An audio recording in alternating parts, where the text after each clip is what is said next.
Prajurit baru ini pertama kali merakit senapan, dan memecahkan rekor baru di batalion dengan kecepatan yang mengagumkan. Namun sang komandan berteriak dengan keras seperti guntur.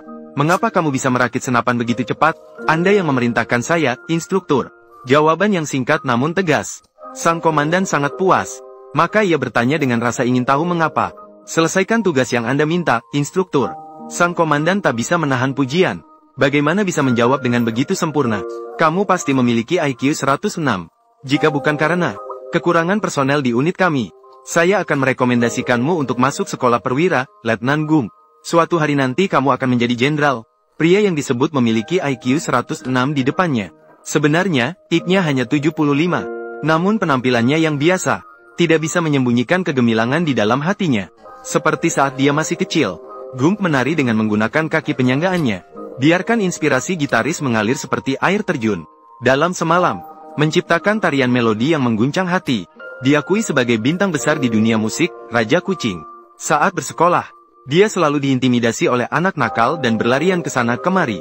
Namun justru dari kesulitan ini, membangkitkan kecepatan lari yang menakjubkan, akhirnya ditemukan oleh seorang pelatih yang bijaksana. Dibawa masuk ke universitas. Bakatnya tidak hanya berhasil dalam akademis, tetapi juga dengan kemampuan olahraga yang luar biasa. Terpilih menjadi bagian dari tim bintang Amerika. Setelah lulus dari universitas, dia dengan tegas bergabung dengan militer, terlibat dalam perang Vietnam. Dalam pertempuran hidup dan mati, dia tidak hanya menyelamatkan rekan-rekannya yang terjebak, tetapi juga dengan keberanian luar biasa, memimpin seluruh pasukan untuk mundur dengan selamat, menjadi pahlawan nasional yang diperhatikan oleh dunia. Setelah pensiun dari militer, dia berencana untuk memenuhi keinginan terakhir rekan-rekannya yang telah meninggal. Namun tanpa sengaja mendirikan perusahaan Jenny sendiri, berubah menjadi miliarder dalam sekejap. Hidupnya seperti epik yang penuh dengan liku-liku, penuh dengan kejutan dan kebahagiaan. Namun, karena kelainan tulang belakangnya sejak kecil, ia harus bergantung pada penyangga kaki untuk berjalan.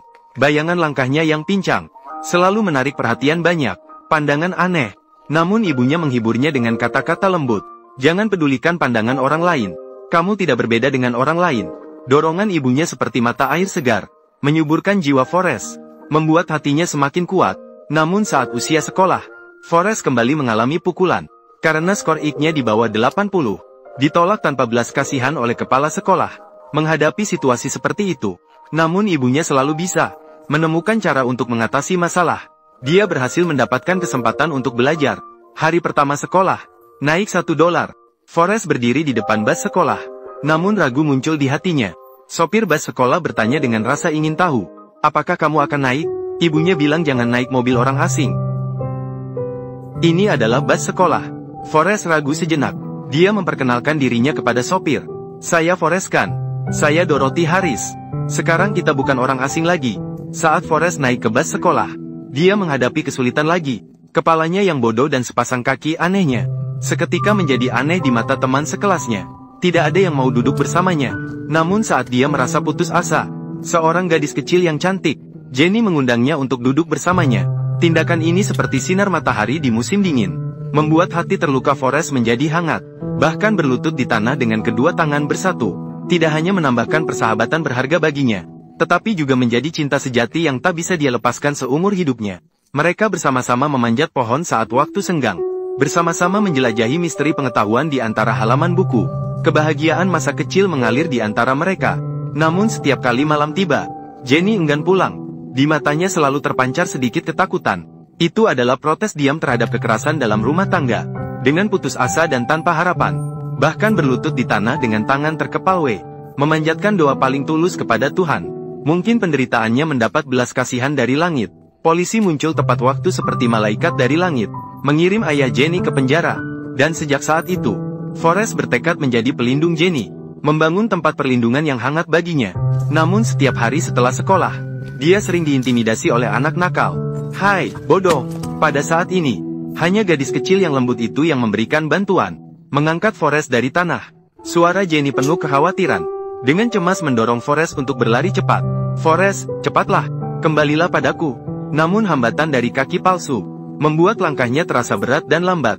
Saat anak nakal itu tidak ingin melepaskan, mengejar dengan sepeda tanpa kenal lelah, penahan kakinya tiba-tiba terlepas sepotong demi sepotong. Penopang kaki tiba-tiba terlepas satu persatu, membebaskan kaki Forrest yang terbelenggu, membuatnya merasakan kebebasan dan relaksasi yang belum pernah dirasakannya sebelumnya. Seperti angin bertiup di pedesaan, menjauhkan anak nakal yang mengganggunya, jauh di belakangnya. Sejak saat itu, tidak peduli kemana Forrest ingin pergi, tidak lagi memerlukan alat transportasi. Seiring berjalannya waktu, Forrest telah menjadi seorang remaja yang canggung. Namun kejaran anak nakal itu tak pernah berhenti. Berbeda dengan sebelumnya, dia mengganti sepeda dengan mobil kecil. Kejar-kejaran menjadi lebih berbahaya dan mendesak. Pada satu kesempatan kejar-kejaran yang mendesak, dia cerdik memutar belokan melalui pagar, tanpa sengaja masuk ke tempat pertandingan rugby yang sedang berlangsung. Pada saat itu, kecepatan lari Forrest mengejutkan semua orang yang hadir. Dia seperti kilat melintasi lapangan. Pemain di lapangan ditinggalkan dengan mudah olehnya. Bahkan sebelum mereka bisa bereaksi, Forrest sudah melarikan diri dari pandangan mereka. Adegan ini membuat pelatih di pinggir lapangan terperangah. Pelatih segera memutuskan untuk mengundang Forrest bergabung dengan tim rugby, yang mengubah jalur hidup Forrest Gump. Dia tidak mengecewakan harapan pelatihnya, berkeliling dengan bebas di lapangan, memenangkan satu pertandingan demi pertandingan untuk tim. Meskipun terkadang Forrest Gump merasa bingung di lapangan, tidak tahu harus berlari kemana, namun rekan setim selalu mengatakan kepadanya untuk terus maju. Frasa ini menjadi keyakinannya, membantunya menemukan arah di tengah kebingungan. Akhirnya, diterima dengan lancar di Universitas Alabama, membuka karir kuliahnya. Forrest Gump selalu mempertahankan keyakinan sederhana dan teguh itu, yaitu fokus untuk melakukan satu hal dengan baik. Setelah masuk universitas, dia ikut dalam banyak pertandingan sepak bola Amerika yang menarik perhatian, memenangkan banyak kehormatan dan penghargaan untuk sekolah, sehingga dia segera dipilih untuk tim All-American. Prestasinya bahkan mendapat perhatian dari presiden. Bagi Forrest Gump, 5 tahun di perguruan tinggi terasa seperti sekejap. Hidupnya seakan dipenuhi dengan sepak bola Amerika. Namun di balik kejayaan ini, satu-satunya hal yang membuatnya bingung dan kehilangan adalah tidak bisa bersama Jenny di universitas yang sama. Namun, meskipun sibuk, Forrest selalu menyempatkan waktu untuk menjemput Jenny di sekolahnya. Sayangnya, pada malam hujan deras, Jenny diantar pulang oleh seorang teman laki-laki. Namun pemandangan di depannya membuat Forrest salah mengira Jenny sedang disakiti. Tanpa ragu, dia langsung mendekat dan memberi pelajaran pada teman laki-laki itu. Namun tindakan ini membuat perasaan Jenny seperti kelopak bunga yang basah terkena hujan, merasa terbebani dan tak berdaya. Namun meski bingung, dia tetap memutuskan untuk membawa Forrest kembali ke asrama. Ganti baju yang basah, mereka sedang berbincang-bincang. Jenny menceritakan mimpinya kepada Forrest. Dia ingin menjadi seperti penyanyi folk seperti Joan Baez, menyampaikan perasaan melalui musik, terlibat dalam kegiatan sosial dengan bebas, bersuara untuk keadilan dan kesetaraan, menjadi wanita yang berpengaruh. Namun, dibandingkan dengan itu, Forrest memiliki pemikiran yang lebih sederhana dan konservatif. Dia hanya ingin menjadi orang yang jujur dan sederhana. Pandangan mereka berdua, seperti jurang tak terlihat di antara mereka, membuat perasaan yang mungkin tumbuh belum sempat berkembang sudah berakhir. Sejak itu, jalur hidup mereka semakin menjauh. Dalam sekejap, kehidupan kampus Forrest berakhir dengan sempurna. Pada hari lonceng wisuda berbunyi, dia menerima surat penerimaan masuk militer. Aku akan memegang ini untukmu. Selamat, anakku. Pernahkah kamu memikirkan masa depanmu? Memikirkan. Namun, pada hari pertama masuk angkatan bersenjata, akan seperti kembali ke masa kecil. Perasaan ditolak kembali muncul. Namun berbeda dengan masa kecil, kali ini yang memberinya tempat duduk adalah seorang anak laki-laki kulit hitam bernama Bub. Babu berasal dari keluarga yang hidup dari menangkap udang selama berabad-abad.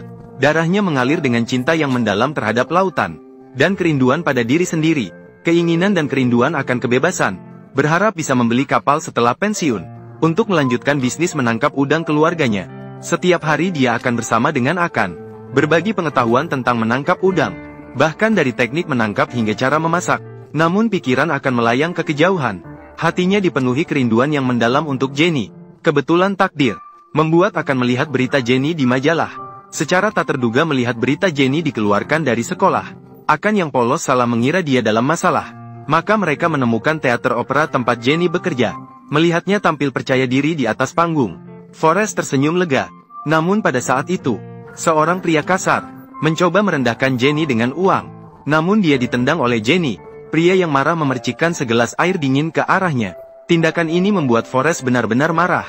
Dia tanpa ragu-ragu melangkah maju, seperti dulu melindungi Jenny. memberikan pelajaran pada pria itu. Mereka seolah kembali ke beberapa tahun yang lalu. Kamu datang untuk apa? Apa yang kau lakukan, Forrest? Lepaskan aku. Mereka tadi mencoba menangkapmu. Banyak orang ingin menangkapku. Tapi kamu tidak bisa terus melakukan hal ini. Saat Jenny penuh dengan konflik dan pertarungan batin, Forrest justru menyatakan perasaannya padanya. Aku mencintaimu. Kamu tidak tahu apa itu cinta. Tapi hati Jenny telah lama diselimuti bayang-bayang masa kecil. Luka-luka yang terpendam di lubuk hatinya membuatnya ragu di jalan cinta. Sekarang Jenny hanya ingin melarikan diri dari semua ini. Tunggu, Jenny, Jen. Forrest, bisakah kamu meninggalkanku? Tolong tinggalkan aku. Bisakah saya mendapatkan tumpangan? Kamu mau kemana? Aku tidak peduli. Jadi, selamat tinggal, Jenny. Mereka akan mengirimku ke Vietnam. Tolong tunggu sebentar lagi. Dengar, bisakah kamu menjanjikan sesuatu padaku? Jika kamu mengalami masalah, jangan berlagak. Kamu hanya perlu lari jauh-jauh. Sasaran. Baiklah. Dua orang dengan nasib yang sangat berbeda berpisah di sini. Keesokan harinya, Forrest dan Bubu menginjakan kaki di tanah Vietnam, siap menerima tugas dan perintah baru. Namun atasan ini tidak memperdulikan etiket formal, namun lebih memperhatikan persiapan pertempuran yang nyata, dan keterampilan bertahan hidup.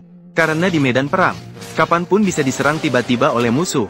Para perwira dengan serius memberitahu mereka, di medan perang ada satu perlengkapan yang sangat penting. Hal ini langsung berkaitan dengan hidup mati setiap prajurit, yaitu harus melindungi kaki mereka dengan baik. Ternyata saat mereka sedang menjalankan misi, langit tiba-tiba turun hujan deras. Hujan ini berlangsung selama 4 bulan. Di bawah kondisi yang sangat buruk seperti ini, para prajurit harus berjalan di dalam genangan air yang dalam, melangkah dengan kesulitan. Namun pada hari hujan tiba-tiba berhenti. Pasukan mengalami kecelakaan yang tak terduga. Kedamaian terganggu oleh suara ledakan tiba-tiba. Api perang seketika menyala di hutan hujan yang tenang. Kekuatan tembakan musuh sangat dahsyat. Tembakan meriam tak henti-hentinya. Peluru berjatuhan seperti hujan.